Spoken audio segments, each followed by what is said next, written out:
Let's do it.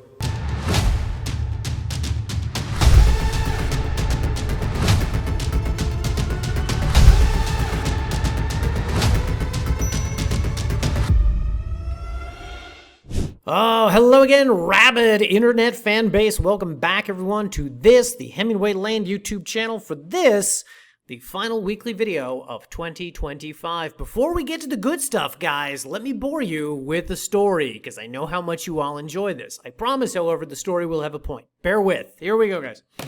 So, as I think I've mentioned in previous videos, I have been traveling out to New Mexico more and more this year than I ever had before.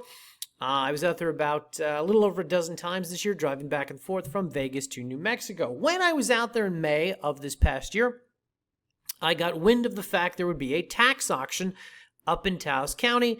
I had some free time. I decided to attend. Now, despite what people think, the properties that we sell on the website, I have never acquired at a tax auction. I know many people think that this is where we buy properties. It is not.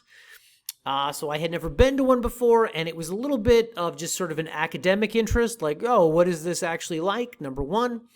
But number two, if I were inclined to buy at a tax auction, small dollar properties in Taos County make a lot of sense for that, for reasons I will not bore you with. Reasons, by the way, besides the fact that we have a wide audience of people who want to buy properties in that region. All right. So anyway, I took with me a not insignificant amount of money. I went up to Taos County and I attended the auction. Now, when I was there, what I saw were a lot of locals, presumably people who live within the Tres Piedras community. It was evident that people had shown up with a very specific intention. Even though the opening bids on most of these properties were like $100, it seemed like most people were there to bid on a very specific legal description. I presume something adjacent to their property so they could expand their property boundaries. Anyway, point being, there were two guys in attendance at the tax auction, one who I kind of knew by reputation, one who I did not.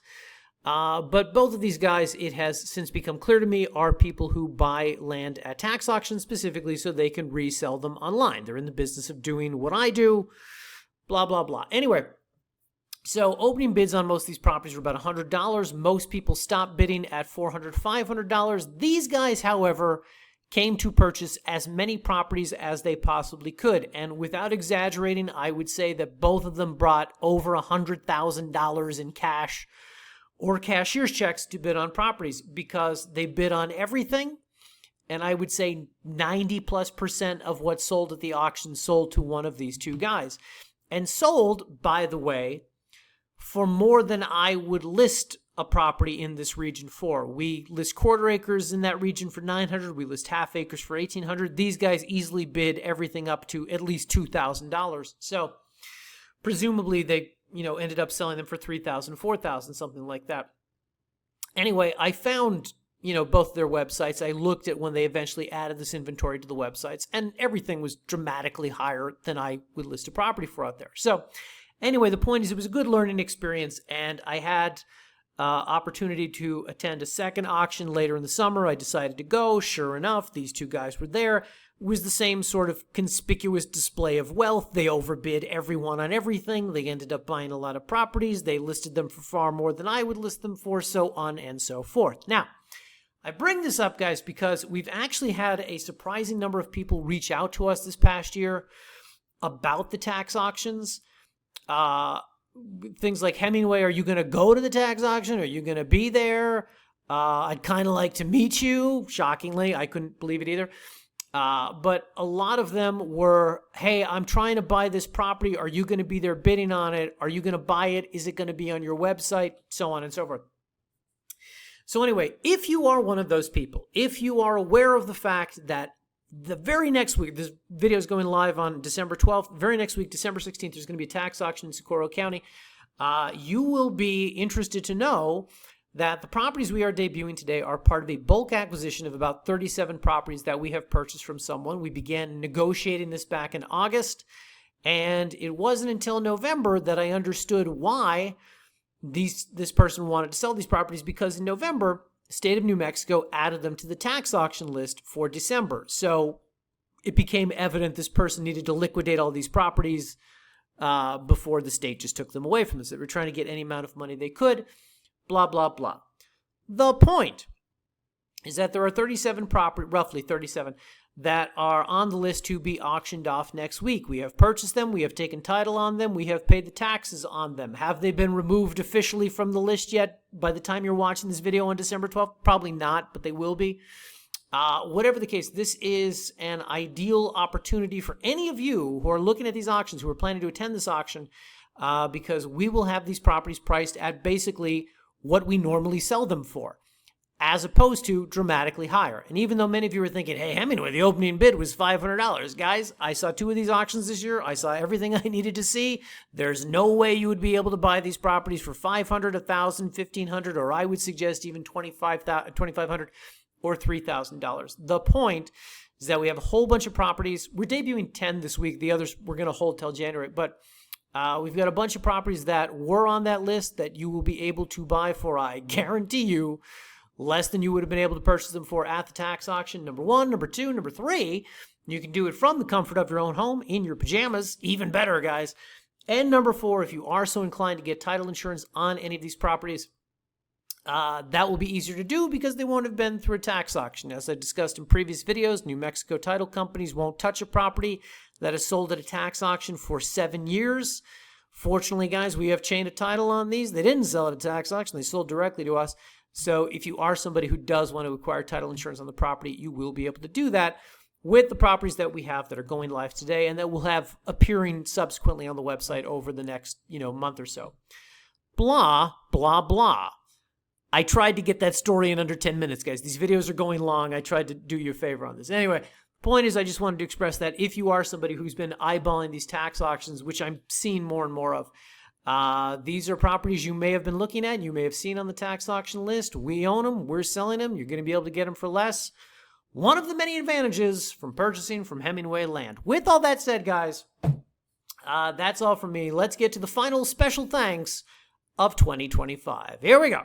Special thanks to all our valued customers.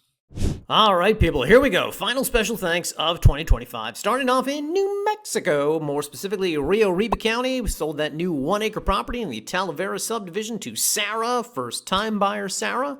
Special thanks to her, not only for purchasing the property, but for purchasing it before we made a video for it. That was nice. Didn't have to spend a lot of time making a video. We were running behind, guys. We were running behind. Video editor's been sick, number 1. Number 2, it was the holidays. It was on my to-do list when I come back from Thanksgiving. I got to make a video. And then Sarah bought the property, so I didn't have to make a video. So again, people, special thanks to Sarah. Moving on to Socorro County. Sold that property out there in the Oso Ridge, Oso lovely Oso Ridge subdivision to Jack. First-time buyer Jack. I'm getting a lot of first-time buyers recently, guys. Anyway, Jack picked up that one. Special thanks to him. It's a very nice subdivision, guys, and it's kind of an anomaly.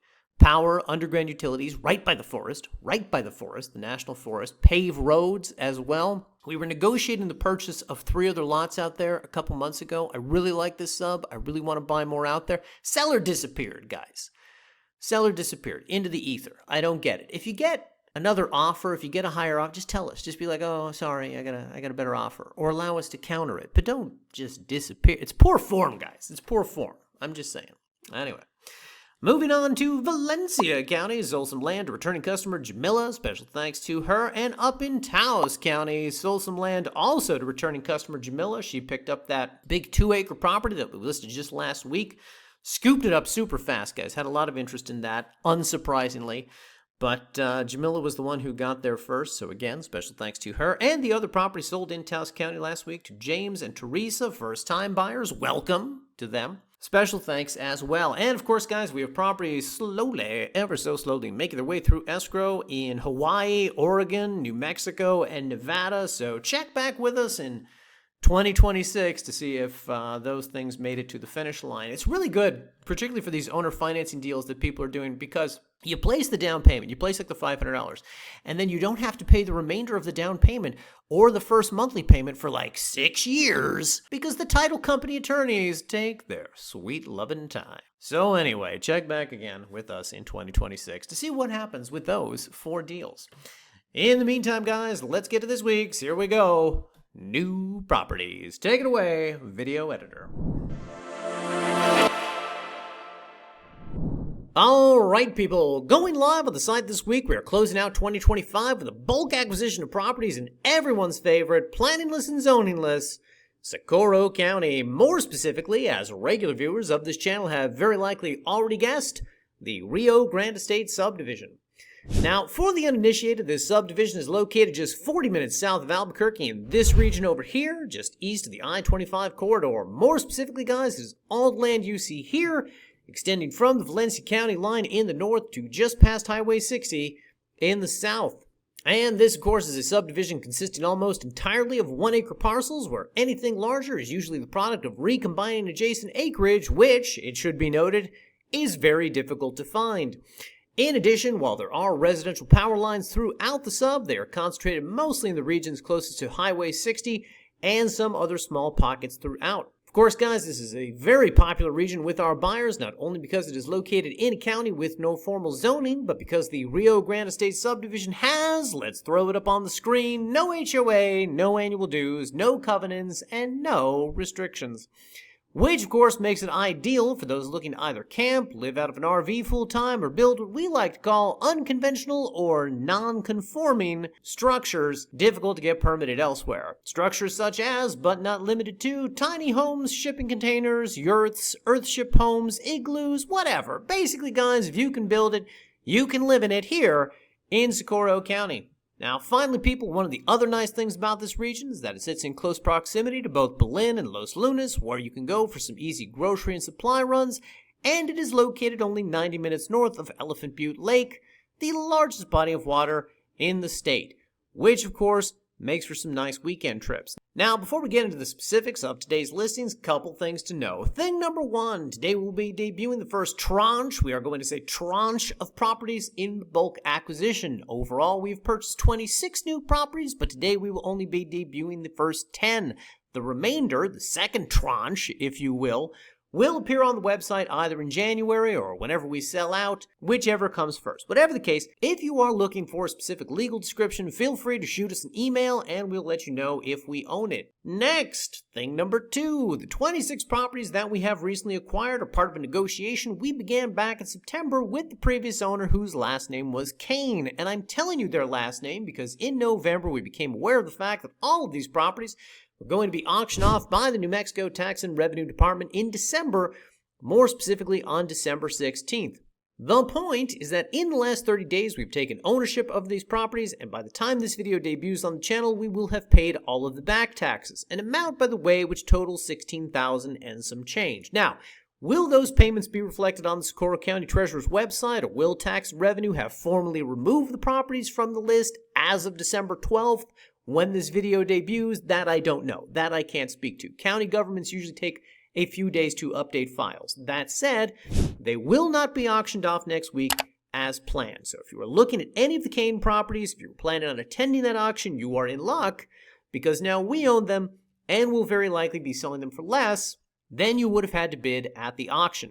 Finally, guys, speaking of prices, that brings us to thing number three, which is that due to the purchasing cost, including the $16,000 in back taxes we had to pay, some of these properties will be priced a scooch higher than we normally like to do. Fortunately, guys, I've kept all of the 1 acres at standard and very affordable price of $19.50, but the adjacent lots will be priced a little higher, with 2 acres listing for $3,500 and the lone 3-acre collection of lots at $5,500. Fortunately, guys, as always, owner financing options are available. Now, with all that said, 10 new properties going live today. I will detail for you now the top 4. Here we go, starting off. This first property is a combination of 2 adjacent 1-acre lots located along a road the plat identifies as Arroyo Loop, just north of Nieto Ave. This one is notable because it is located in Unit 4, more specifically the part of Unit 4 which sits just south of the Ranchos de Vegeta subdivision where, as we can see on the map, you will find developed home sites and residential power lines. Point being, guys, this one is along the northern end of the sub and backs up to this residential area here, meaning that power is no further than 1,200 feet north, meaning it may be easier and more affordable to get power extended to the land and connected to whatever you decide to park or build on it. Next up, our largest property this week is this 3-acre or combination of 3 adjacent 1-acre lots listing. These are lots 6, 7, and 24, which means they straddle two ends of the same block and have road frontage along their north and south ends. The northern road is Vargas, the southern end is Uranga, and like our last listing, this one also sits within about 1,200 feet of residential power lines, more specifically over here along Trevino and over here along Alvarado. And like our last listing, this one is also in Unit 4, which means it is also along the western end of the sub, close to the Ranchos de Viguita sub you see here. Next up is this rare combination of two adjacent parcels totaling a 2.32 acre corner lot situated here where Diego Ave meets Paseo del Escardado. Like our last two listings, this one sits in the western end of the sub, close to the developed home sites you see here, but unlike those last two, this one actually has power at the lot line, as we can see here. Point being, it should be a lot easier and more affordable to get power connected on the land. Now, one quick thing to note about this property, guys, this is one of these rare anomalies in the sub where the plat was drawn up a little differently than it is in the rest of the sub. As we can see here, the first lot is markedly bigger than the second lot, which is not something you normally find out here. Now, I have seen some mapping apps that say these two lots combine to total 3.3 acres. I have too much experience with this subdivision to believe that is correct. Point being, guys, we're listing this as 2.3 acres. If you buy this property and get it surveyed and find out it's 2.5 or 2.7 or even 3.3, as all these various mapping apps are suggesting, then chalk that up as a win for you and a loss for us. But I do not feel comfortable, given all that I know about this region, saying that it is anything larger than 2.3, okay? All right, finally, guys, our next property is a 1 acre lot located just a little bit north of the last one, more specifically here along Arturo Ave, just east of, again, Paseo del Escardado. And this one, people, is notable because, as we can see here, there are residential power lines running along the northern boundary of the lot, here along Arturo, making it another candidate for easy development. And like the other three listings I just profiled, this one is also located in the western end of the sub, close to the development you see here. And of course, guys, it bears noting that despite the fact I just profiled 4 listings that all sit in the western end of the sub, the other properties debuting today are located all throughout Rio Grande Estates. So if you do have a preference for a specific region, or you just don't want to be this close to neighbors, there will be 6 other properties for you to choose from. And of course, guys, as always, those properties can be viewed by going to our New Mexico page, scrolling down to our Socorro County listings, clicking on the master information page for Rio Grande Estates, and scrolling down to the list of properties you see here. And if you click View on Map button, you'll be able to bring each one up in a new window, compare and contrast them by location. Then once you find the one that works best for you, visit a specific listing page where you can learn more about the land or purchase it. With all that said, that is a wrap on 2025, people. I am pleased to say that it has been another successful year in the books for us here at Hemingway Land, due in no small part to all of you, our rabid internet fan base. We'll be back in January, guys, with a ton of new properties, such as the ones you see pictured here, spread out through, at the moment, 4 different states. That said, I've got a backlog of inventory that'll be taking us well into March, and perhaps, guys, even some new regions of the country. We'll see. Put a pin in that. In the meantime, you guys have a great holiday, a happy new year. Thanks as always for watching, subscribing, commenting, and most especially buying. We will see you back here in 2026 in our next video.